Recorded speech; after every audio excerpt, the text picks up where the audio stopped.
The Bible.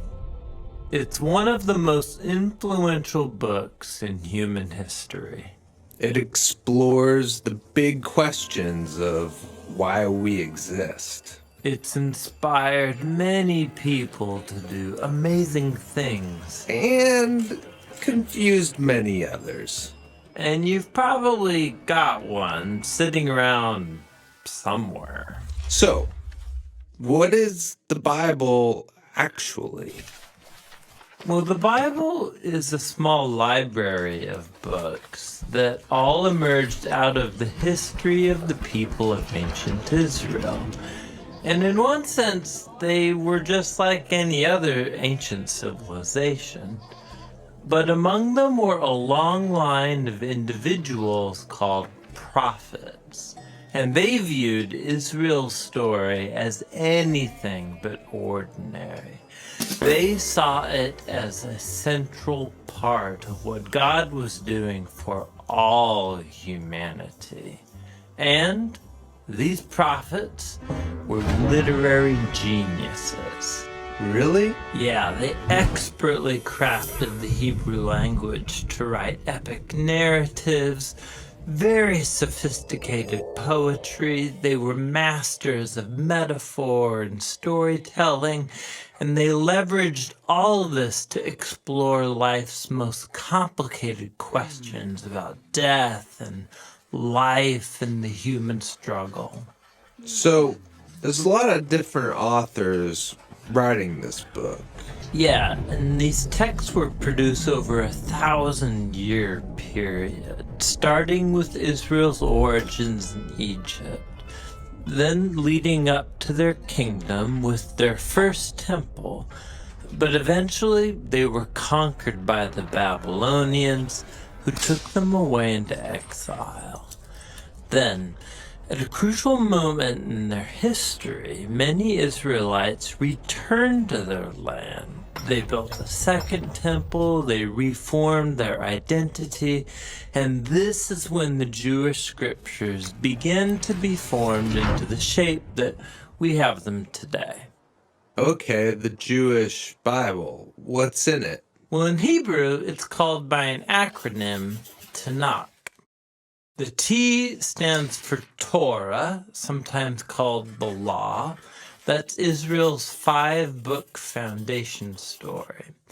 The N stands for Nevi'im, the Hebrew word for prophets.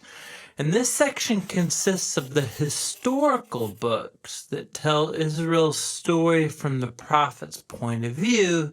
Then you get the poetic books of the prophets themselves. The K stands for Ketuvim, the Hebrew word for writings. This is a diverse collection of poetic books, wisdom books, and more narrative. And the Jewish people believed that through all of these literary works, God speaks to his people. Now, there were other Jewish writings being produced during this Second Temple period as well. Yeah, a really diverse group of texts, and these too were highly valued in Jewish communities. And there was debate from ancient times about whether or not some of these should be considered part of their scriptures. So, this is a lot of different writings over a long period of time. Why did they put them all together like this? Well, altogether, these texts tell an epic story about how God is working through these people to bring order and beauty out of the chaos of our world. And it all builds up to a hope for a new leader who would come and renew all creation. And then the Tanakh concludes, and this leader never comes. So it's an expertly crafted work, but it's missing an ending? That's exactly right. Now, a few centuries later, a Jewish prophet comes onto the scene named Jesus of Nazareth. He claimed he was carrying the Tanakh story forward.